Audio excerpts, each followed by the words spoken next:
یہاں پر جب ہم ہجہ لگاتے ہیں تو 70% لوگ یہاں پر کنفیوز ہو جاتے ہیں کہ کس طریقے سے ہجہ لگانا ہے۔ دیکھیے میں بالکل آسان طریقے سے بتا رہا ہوں، اور یہاں پر وقف کرنا ہے تو کیسے وقف کریں گے، ملا کر کے پڑھیں گے تو ملا کر کے کیسے پڑھیں گے، وہ دونوں چیز میں آپ کو بتاؤں گا۔ دیکھیے، السلام علیکم ورحمۃ اللہ وبرکاتہ۔ ناظرین کرام، امید کرتا ہوں آپ لوگ خیریت سے ہوں گے، اللہ آپ لوگوں کو خوش رکھے۔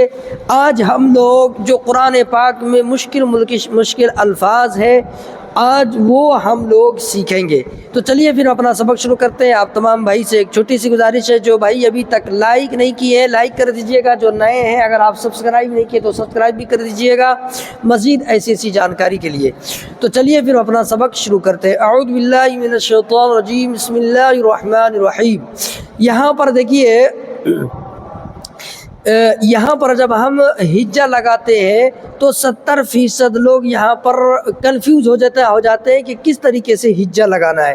دیکھیے میں بالکل آسان طریقے سے بتا رہا ہوں، اور یہاں پر وقف کرنا ہے تو کیسے وقف کریں گے، ملا کر کے پڑھیں گے تو ملا کر کے کیسے پڑھیں گے، وہ دونوں چیز میں آپ کو بتاؤں گا۔ دیکھیے پہلے ہجہ یہاں سے لگاتے ہیں، تا واو زبر تو، واو زبر وا، تو فاکہۃ، حمزہ با زبر اب، با میم زبر بم، میم زبر ما، تالف زبر تا، فاکہۃ وابم متا۔ دیکھیے یہاں پر جب ہم اس کو دوسری آیت کو ملا کر کے پڑھیں گے تو پھر یہ با ڈائریکٹ یا میم میں مل جائے گا، اس کو پڑھیں گے وَأَبَّم متا۔ لیکن اگر ہم یہاں پر رک جاتے ہیں، وقف کر دیتے ہیں، تو پھر جو یہاں دو زبر ہے، ایک زبر نہیں پڑھا جائے گا، اور ایک زبر کو الف کے ساتھ ملا دینا ہے، تو یہ کیا ہو جائے گا، بالف زبر با، وَأَبَّا وَفَاكِهَةً وَأَبَّا۔ ٹھیک ہے، اب ایک چیز اور میں یہاں پر آپ کو بتا دیتا ہوں، جب ہم یہاں سے آگے پڑھیں گے تو آگے جب پڑھیں گے تو اس پر جو یہ تسجید ہے، پھر یہ تسجید نہیں پڑھا جائے گا، صرف زبر پڑھیں گے۔ ٹھیک ہے، میم زبر ما، تالف زبر تا، متا۔ ٹھیک ہے، متاعا لکم ولانعامکم، جہاں جہاں بھی تسجید رہے گا، اور وہاں پر جب ہم رک جائیں گے، آیت کریں گے، آگے سے پڑھیں گے تو پھر یہ تسجید نہیں پڑھا جائے گا۔ دیکھیں یہاں پر بھی تسجید ہے، یہاں بھی وہاں پر تسجید ہے، یہاں بھی وہاں پر تسجید ہے، تو اس طریقے سے آپ کو بہت جگہ مل جائے گا۔ تو جب رکیں گے تو پھر یہ تسجید نہیں پڑھا جائے گا، صرف یہاں پر ہم زبر پڑھیں گے۔ ٹھیک ہے، اچھا دوسری جگہ دیکھیے، سورہ عبس آیت نمبر 34 میں، یہاں پر دیکھیے سورہ عبس آیت نمبر 33 میں، یہاں پر دیکھیے ہم لوگ ہجہ لگانے میں ہچکچاتے ہیں کہ ہجہ کیسے لگائیں گے۔ دیکھیے یہ جو الف اور لام دکھ رہا ہے، اس کو نہیں پڑھنا ہے، یہ سائلنٹ ہے، اس کو نہیں پڑھیں گے۔ ڈائریکٹ تا کو یہاں صاد میں ملانا ہے، صاد پر تشدید ہے، اس کو 2 مرتبہ پڑھیں گے۔ دیکھیے تا صاد زیر تس، صاد الف خا مد زبر صاخ۔ دیکھیں یہاں پر کیسے ہجہ لگانا ہے، تھوڑا غور سے سنیے، صاد الف خا، صاد الف خا مد زبر صاخ، خا زبر خا، تا پیش تو، صاخت۔ اچھا ایک چیز اور میں آپ کو یہاں پر بتاتا جاؤں کہ یہاں پر جب ہم وقف کریں گے، رکیں گے، تو اس کو کہتے ہیں گول تا۔ تو یہ گول تا، یہ تا نہیں پڑھا جائے گا جب ہم یہاں پر رکیں گے، یہ پیش ہے، پیش کو بھی نہیں پڑھیں گے، صرف کیا پڑھنا ہے، ہا پڑھنا ہے، اور ہا پر ساکن لگا دینا ہے۔ یہ کیا ہو جائے گا، صاخ۔ اور اس مد کا نام، اس کو کہتے ہیں مد لازم، اس کو 5 سیکنڈ کھینچ کر کے پڑھتے ہیں۔ ٹھیک ہے، فَإِذَا جَاءَتِ الصَّاخَّةُ۔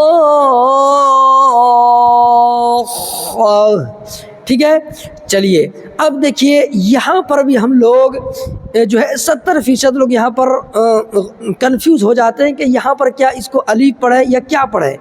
ٹھیک ہے، تو دیکھیے یہ الف اس کو نہیں پڑھنا ہے، اس کو کیا پڑھیں گے، تو اس کو حمزہ پڑھنا ہے۔ کیسے پڑھیں گے، شین حمزہ زبر شا، یعنی یہاں پر جھٹکا لگانا ہے۔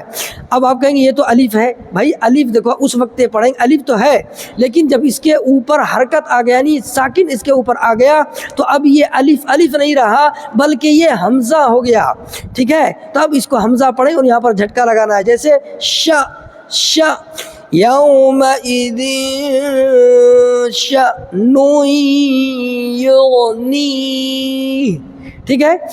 چلیے آگے دیکھیے، ایک چیز اور میں آپ کو بتا دیتا ہوں، جیسے ہم یہاں پر وقف کریں گے، اس جگہ ٹھہریں گے تو یہاں دیکھیے تا پر دو پیش ہے، اس سے پہلے بھی میں بتا چکا ہوں، پھر میں آپ کو یہاں پر بتا دیتا ہوں کہ جب یہ دو پیش ہے یہ دو پیش نہیں پڑھا جائے گا، یہ تا بھی نہیں پڑھیں گے، کس وقت؟ جب ہم یہاں پر رکیں گے، رکنے کی حالت میں صرف یہاں پڑھا جائے گا اور ہاں پر ساکن لگا دینا ہے، تو کیا ہو جائے گا؟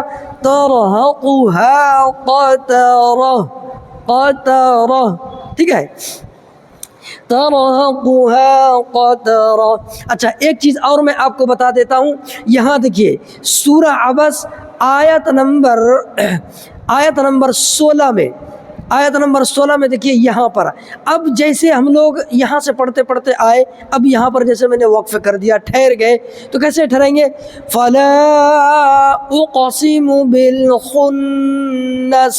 اب دیکھیے اب آگے کیسے پڑھنا ہے، آگے کیسے ہیجا لگانا ہے، تو دیکھیے میں آپ کو بالکل آسان طریقے سے بتا رہا ہوں، جیسے یہاں دیکھیے الف ہے، اب الف کے اوپر تو کوئی بھی حرکت نہیں ہے، نہ زبر ہے نہ زیر ہے نہ پیش ہے نہ ساکن ہے، کیا ہے؟ کچھ بھی نہیں ہے، تو اس کو کیسے ملائیں گے؟ تو دیکھیے میں آپ کو بالکل آسان طریقے سے بتا رہا ہوں، جیسے یہ الف ہے تو الف کے بعد اگر لام آ جائے تو الف پر کیا لگا دینا ہے؟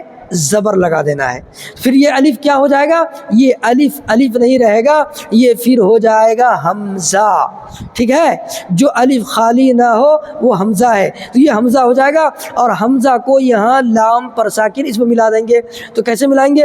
حمزہ لام زبر ال، جیم زبر جا، واو الف زبر وا، الجوار الکنس، اس طریقے سے پڑھنا ہے، ٹھیک ہے؟ الجوار الکنس۔ امید کرتا ہوں آپ لوگوں کو ویڈیو سمجھ میں آ گئی ہوگی، مزید ایسی جانکاری کے لیے ہمارے چینل کو لائک اور سبسکرائب ضرور کر دیجیے گا، اور اپنے دوست یار میں ضرور شیئر کریں گے، تاکہ آپ کے ایک شیئر سے اگر اور بھی کوئی بھائی اگر اس مشکل الفاظ کو سیکھ لے تو غلط پڑھنے سے رک جائیں گے، تو جب تک وہ اچھا پڑھیں گے تو وہ جو ثواب ان کو ملے گا وہ ثواب آپ کو بھی ملے گا، اس لیے آپ ضرور لوگوں میں شیئر کریں گے، ٹھیک ہے؟ شکریہ، السلام علیکم ورحمۃ اللہ وبرکاتہ۔